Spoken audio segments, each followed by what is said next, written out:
We don't think it will put unnecessary burden on the authority. The other one was 10.2, it's still on the same line. So we are saying that within 30 days. The other one was 13, Regulation 13. We say this regulation forbids AMO holders from sharing resources, such as facilities, equipment, technical data, and all that. We all know that we have a shortage of AMO. And contracting an AMO through its quality department audits subcontractors. When we put a provision that that arrangement must be acceptable by the authority, it puts the authority in the position of the operator. And this is a good law, but if in the hands of a bad person, can be abused. Because I only need to reject. If I reject, the client will go to somebody else. So it will lead to unfair competition.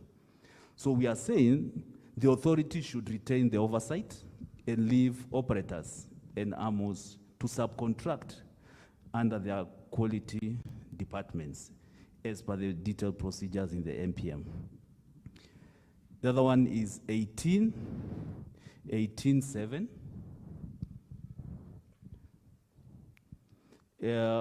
It's still on the hangar facility. I've made reference to ICAO document 9760, and we are saying that the AMO should not be denied an approval on the ground that they lack a facility. We only need to prove access to that facility through either a lease or a license, and that should suffice to the authority as demonstration by an operator that they have a facility to carry the maintenance. The other one is 20, Regulation 20. This has been there from 2017 regulation, and it's about the post orders required in an AMO. They have listed, there is no or. We are saying as applicable, because for airworks, we don't have a workshop.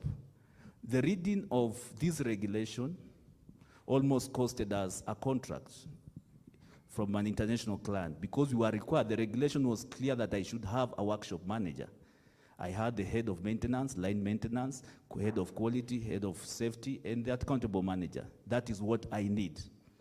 But putting workshop manager when I don't have a workshop is putting unnecessary burden on an AMO operator. So we are saying if the wording of that regulation should say that the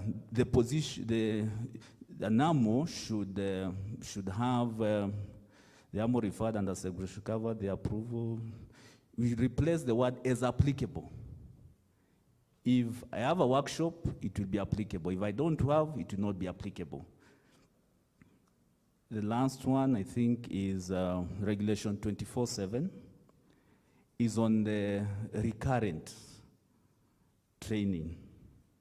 ICAO document 9760 talks of continuation training.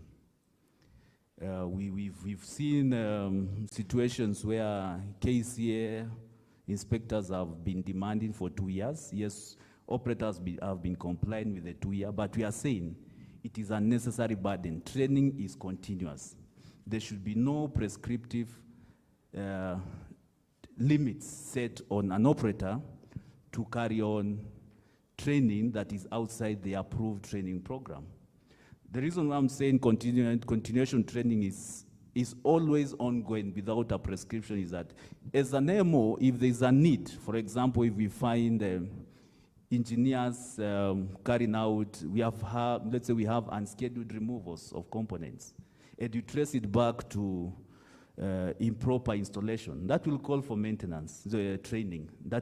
So the refresher training is ongoing. So we are saying the authority should consider leaving that to an operator according to their training program, which is also approved by the authority.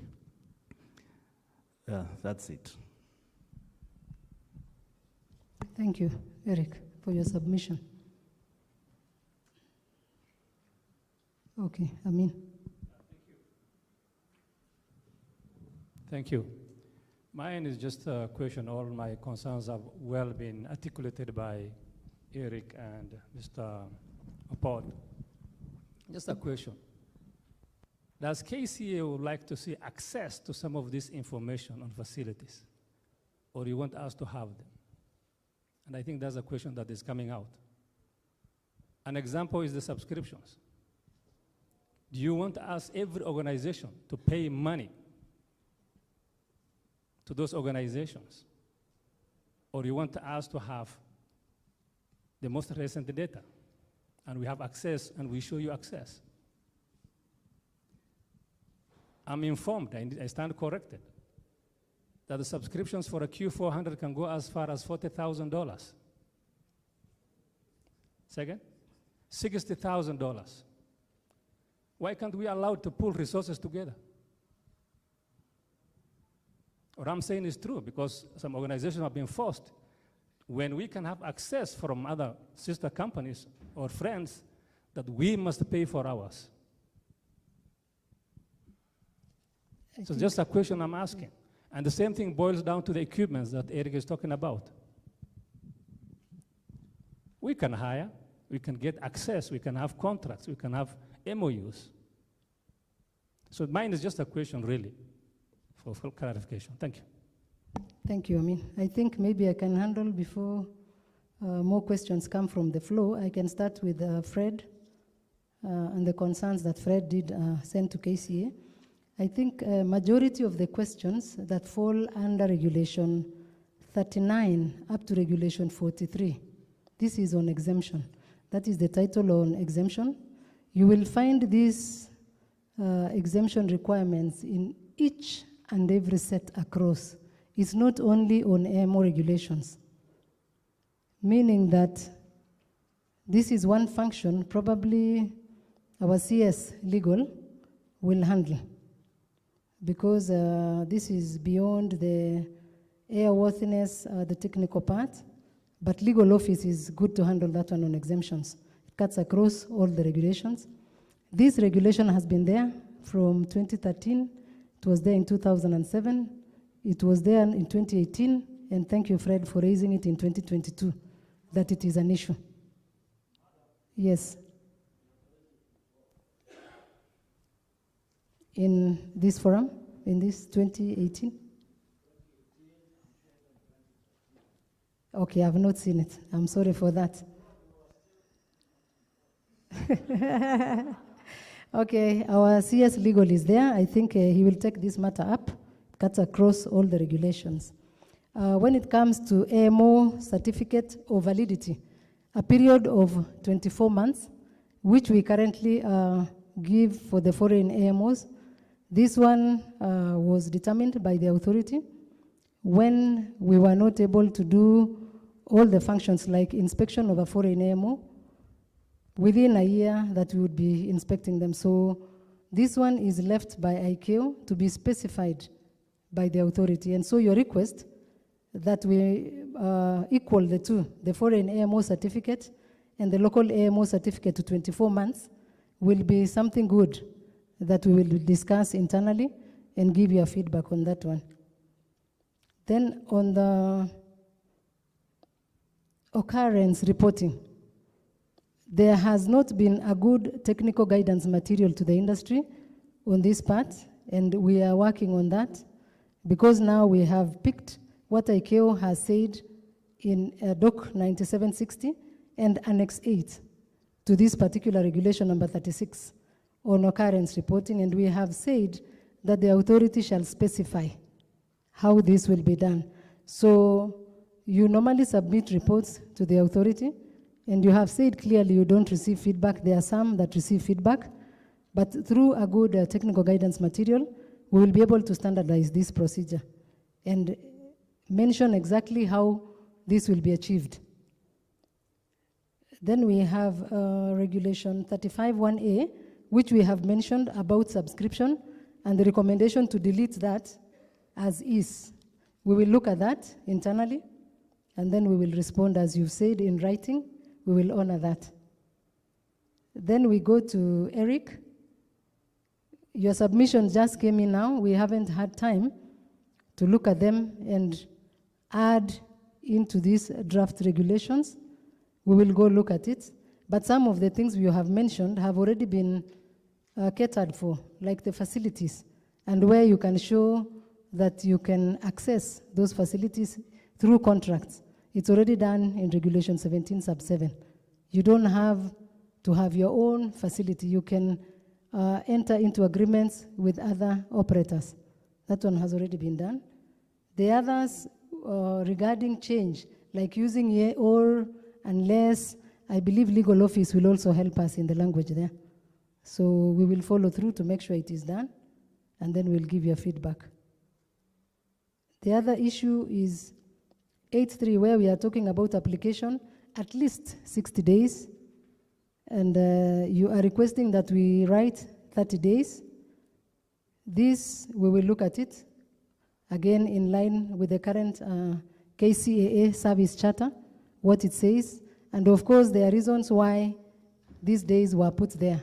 This has been there in 2007, 2013, 2018 regulations. We have not changed anything.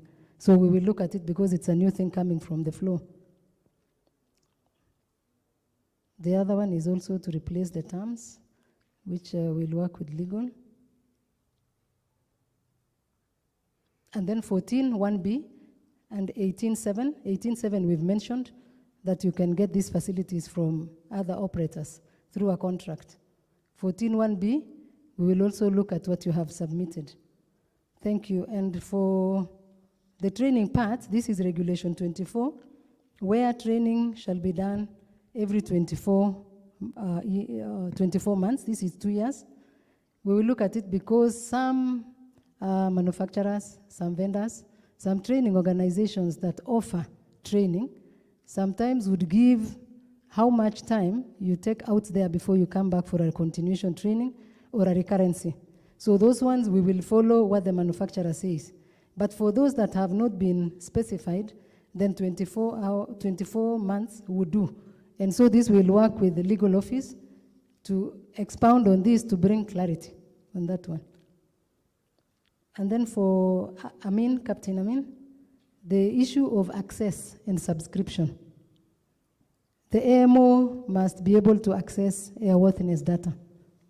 It doesn't ask them to subscribe, but they should be able to access.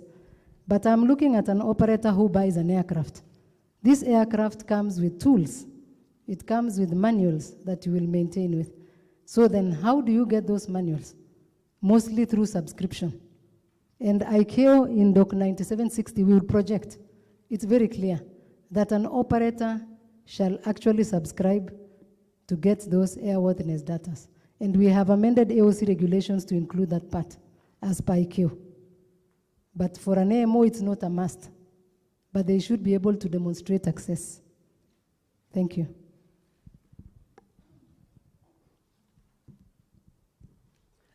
Good Mr. afternoon. Amkono is the one moderating. Amkono.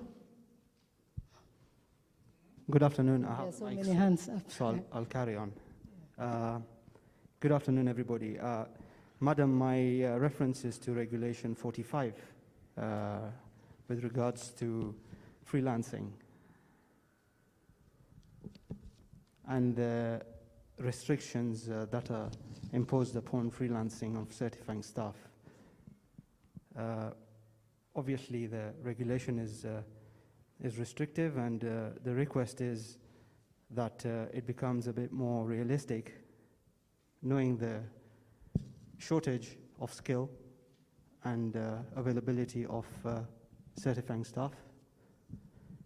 Your consideration will be appreciated. Thank you. Thank you. We've taken your concern on freelance.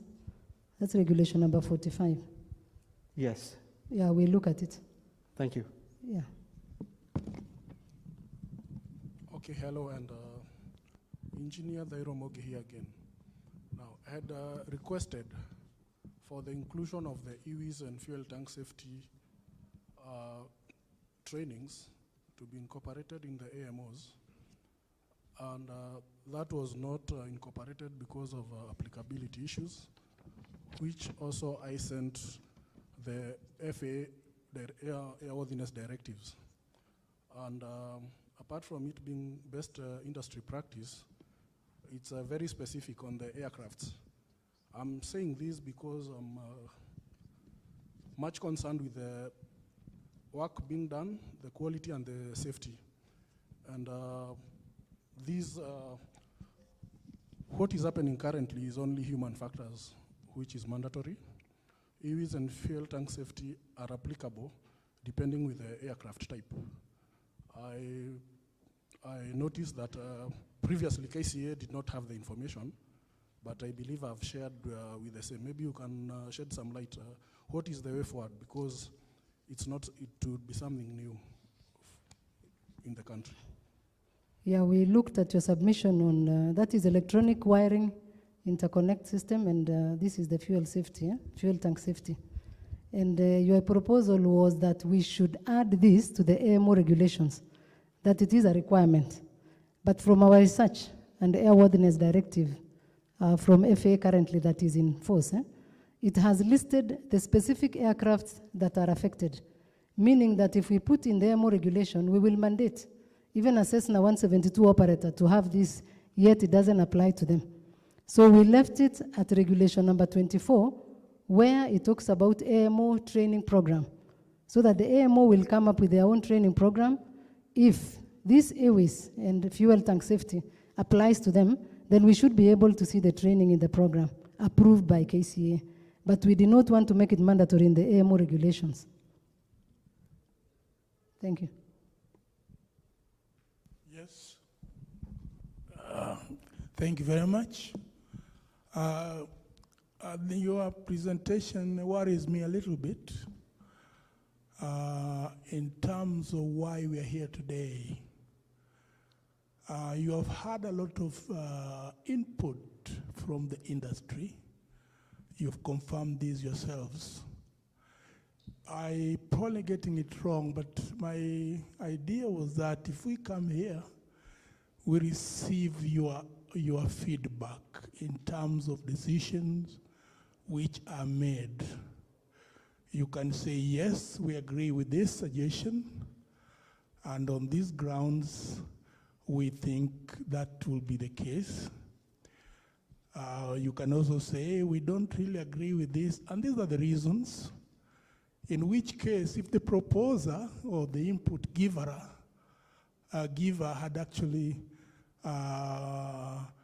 now they can receive this and say, and they probably see the way forward, how this is going to be, so they may have further input for you to consider further.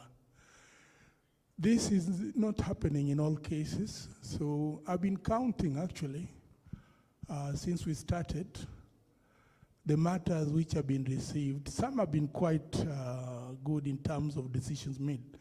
But I think airworthiness issues, for example, we have received so many, I've counted so many that says, yes, we shall consider this. So you received it, but you'll still consider it. It does not give a reason why you don't have a reply today, because someone today is to receive those feedbacks in terms of the decisions, as I've said a bit earlier. If I give an outstanding example, there was earlier on, and I was lifting my hand saying, I want to help. We can help the lawyers. Now, that was with a bit of a light touch, but the issue was the time for keeping records, for example. I thought that the matter with any authority would be very clear. Keeping a record from maintenance, for example, typically we require something like records of 7 years. And the authority would come to say, look, there are reasons for that. There could be some accident investigation later when the players are no longer around or they have moved their roles. So this record should be kept intact. And so it would have been a very clear reason why a good justification should be given why instead of 2 years, only have half a year or whatever the case is, because I think for safety point of view, there is a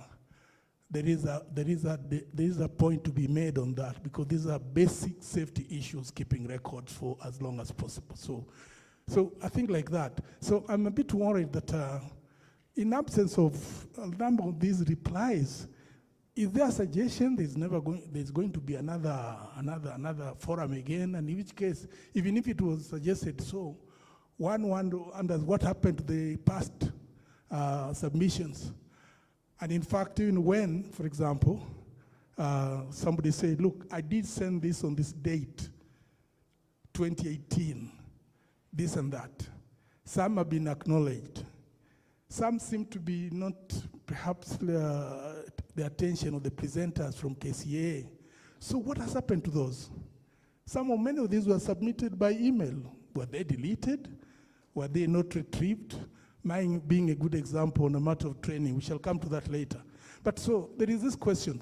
My suggestion would, please, for the sake of integrity of the system, whatever way they forward, if you could dig out all those that was you have never answered, they must be somewhere in your system, then please list them, even if they're 1,000, 2,000, so we know where we are with the term of records. But also I think, even if you're saying you're going to consider them, give a reason why they have not been considered now and reported on. Because I think it only adds value to why we're here. Being told, for example, we shall consider it alone as such. So what? You'll consider it. Why not now? Why not before? Thank you. Thank you, sir. I think when we started this presentation, we did share with the floor what we have already received before and what we have actually implemented in the draft regulations. Those that we are saying we will deliberate are those things that one person may not answer in this podium. And these are also concerns that are just coming in this lunch break. So we were not able to handle those ones. But the older ones, at least we have done something. We will consider, we will relook again. Okay. Thank you very much. I will reduce my comments to 3. And they will be general, and a bit I will touch. Githai Monek is my name. First, in terms of the way we have picked up the process, I will wish to point at one issue. Do we wish to have an effective public participation, or do we wish just to have a public participation for the process? Already, if I see the agenda, the time allocated to review this is short, in my opinion. So I don't think, even at the end of this forum, we will have an effective public participation. So that needs to be taken into consideration. We are just passing through things. That's one. 2, in terms of each and every regulation that we are recommending, my recommendation is very simple. We should have a matrix in a standardized format, whether it's coming from, if it is personnel licensing, whether it is worthiness, whichever regulation. What we need to see is what was recommended, what the input from the public was, and what is your outcome. A clear way of how that was recorded from the previous to where we're moving.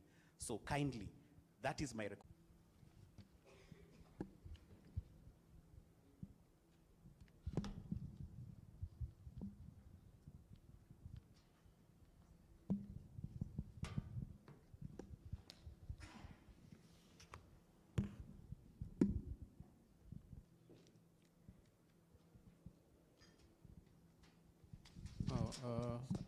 Dasa, as you take the seat, I had raised my hand, but I think Mary did not see it.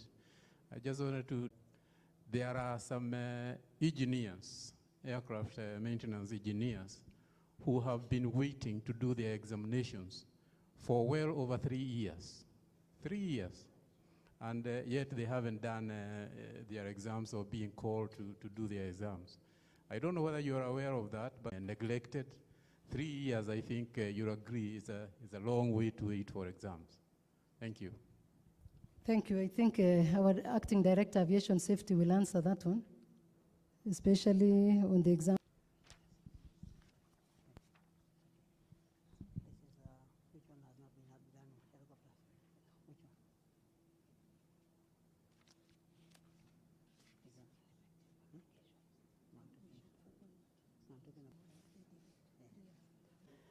by this gentleman from, that's from Airworks.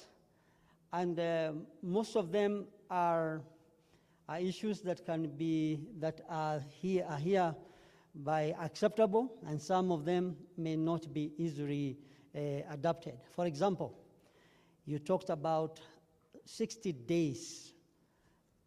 You should apply 60 days before. That's a caution. You want it 30 days. However, before expiry, if you say you apply just any time you want, the point is you may be expiring today and you apply today. You are guaranteed that it will expire because inspection will be required to be planned. A schedule must be put for your renewal. So that's possible. You'll find yourself grounded because there's no, you must plan for logistics and plan workload before your AMO is inspected for renewal. If you apply 60 days before expiry and you find yourself expiring before renewal, you are justified to complain, to say, I applied on time and I am still not being renewed. I want to know the reason. And if that time you have enough litigation.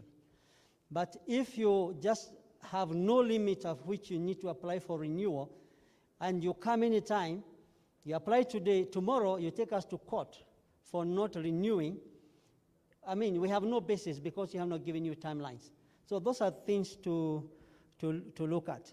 And that's why the KCAA gives you guidance. It doesn't mean that if you apply after 60 days that you shall not consider. We still consider. But this is for the purpose of planning, that you apply 60 days before expiry so that you can be renewed before expiry. And you have time of items that were discussed. And I thought it's important, following from our professor says that we are postponing a lot of items. And I thought maybe we can help the floor to maybe look at them critically. The other item was about technical data. We have said clearly, we are not saying that you must subscribe, but you show access. However, there are some aircraft by serial number that are required to have access from the manufacturer. So we have to see if you have access, yes, there must be current airworthiness data which is applicable as per your aircraft serial number so that you are able to be helped. In other words, how you get it, that's not our concern. How much you pay, we're not in concern. But what's concern is this: you have the manufacturer airworthiness technical data accessible to your organization to facilitate maintenance. I think that should be very clear. The other part which I'm saying is there's some regulations which I look at this about the application of an airworthiness certificate may be made the owner, operator, agent. I think that's not a big issue. And about leases, aircraft leases, which must be acceptable to the authority. I think that's something very important.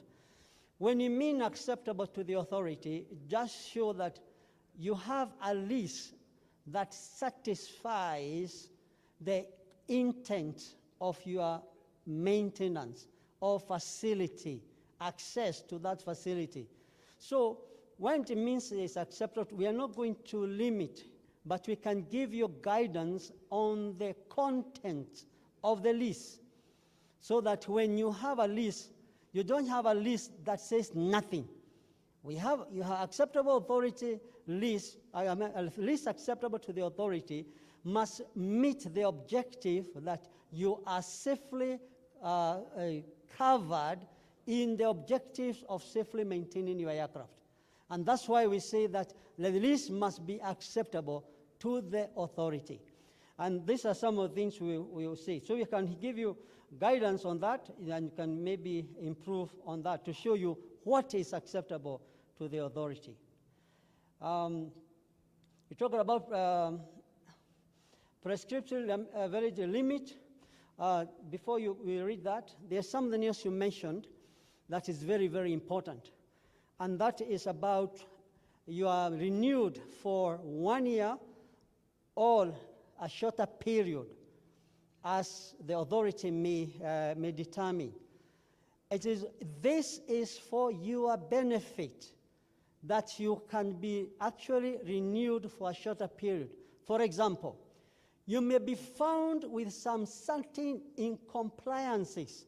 The authority that is only willing to allow you to operate for a limited period so that you can be able to comply. You may say that, give me 1 month, I'll have maybe your manager, technical, or your maintenance director resigned or retired or resigned.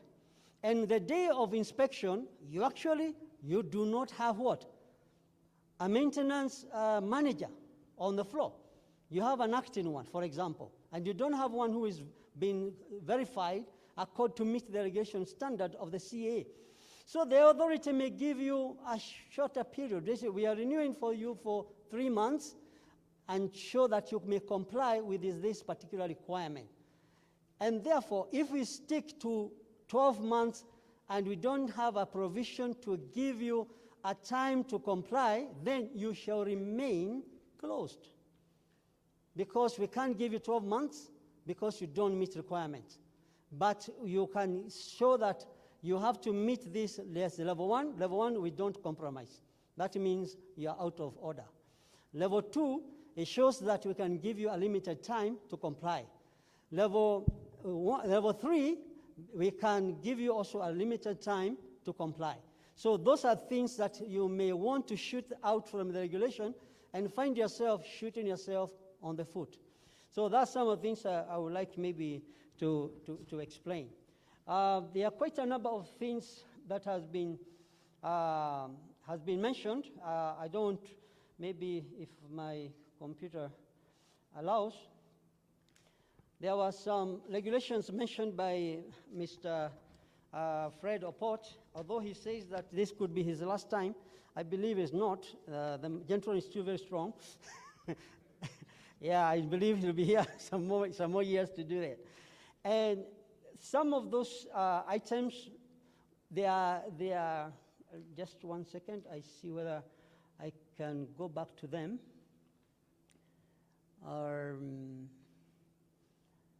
I had put them up. Just 1 second.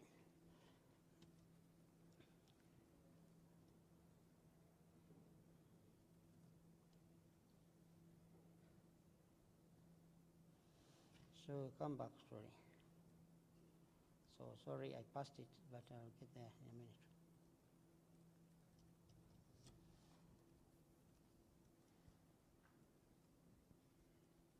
Sorry, problem of computer opening too many things. How do you go reverse? So I want to display. You have the software, the part.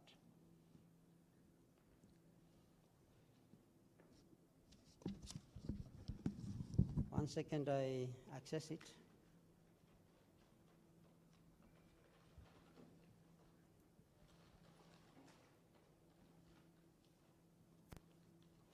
So those are things that we can easily just settle on the floor.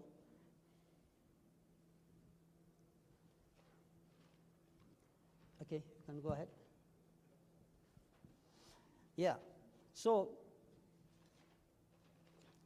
some of these are for discussion sake. So number 1 was limitations or scope of approval. I think those are more or less grammaticals. But what is put up on more was the areas that we look below here. You have regulation 25. And we also have, let me go to the more heavy ones.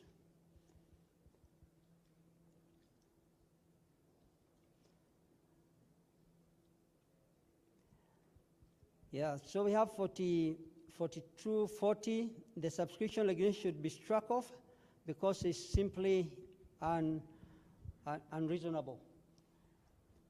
You can able to respray the regulation. Here, more regulation.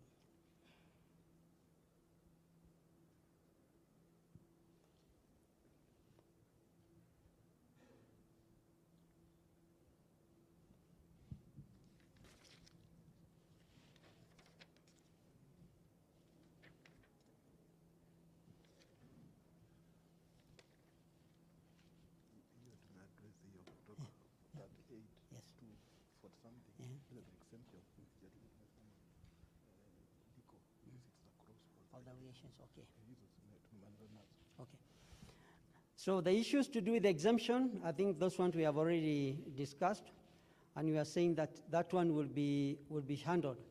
I think I'll ask Mr. Port, what, apart from the exemption, what other issue do you have exactly for now, so that we sort out right now? Apart from exemption and apart from grammatical issues.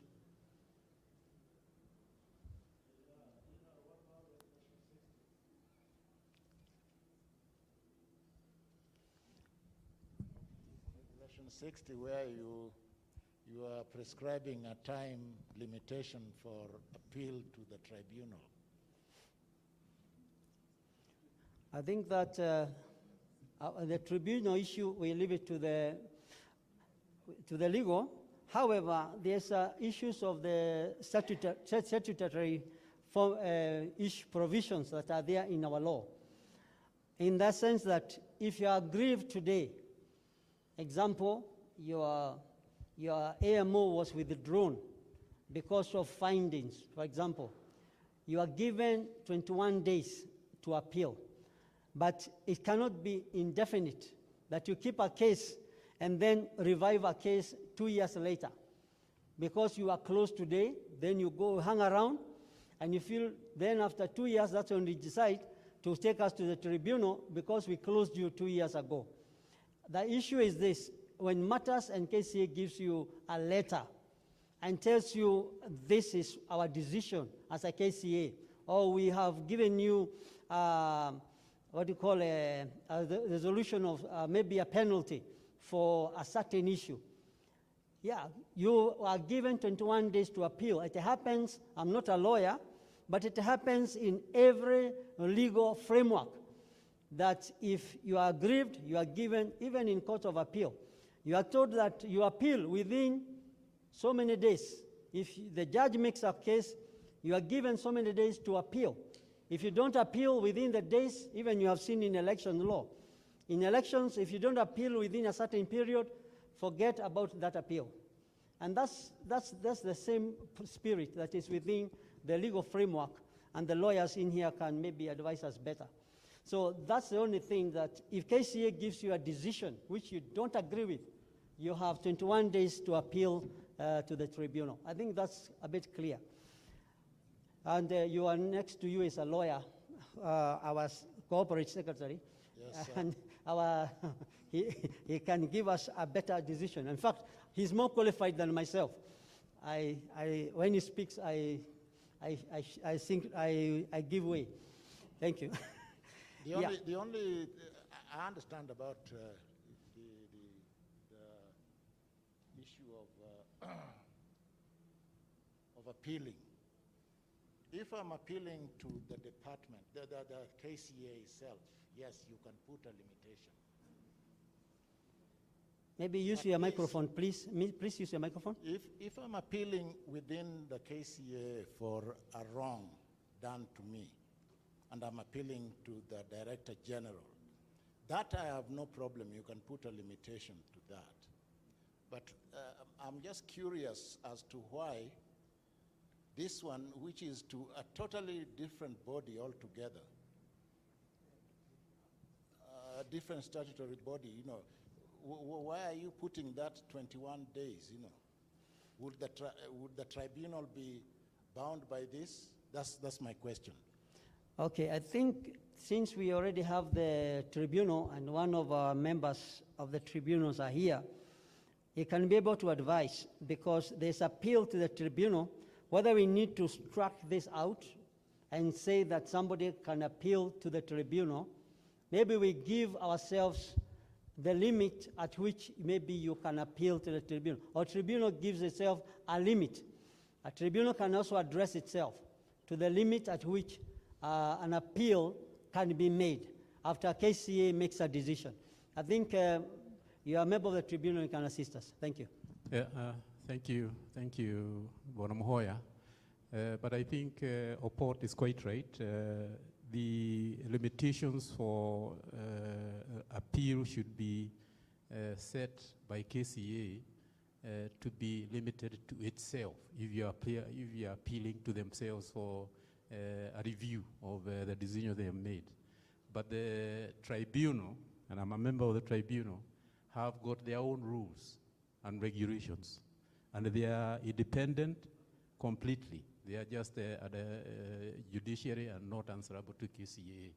So they have got their set rules, and they will be sensitized very, very soon, maybe in the course of a week or two.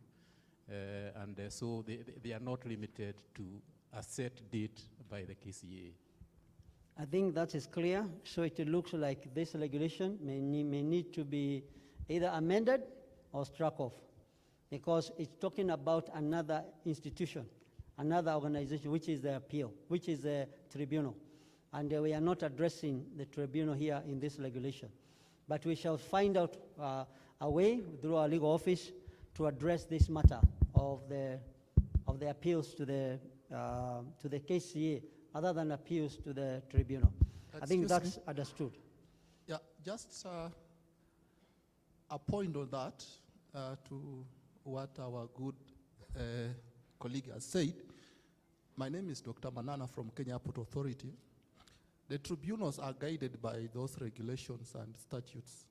So I don't see any harm as to if KCAA opt to put timeline, because when the tribunal sits suo motu in its own motion, they will look at those regulations. They want to see what KCAA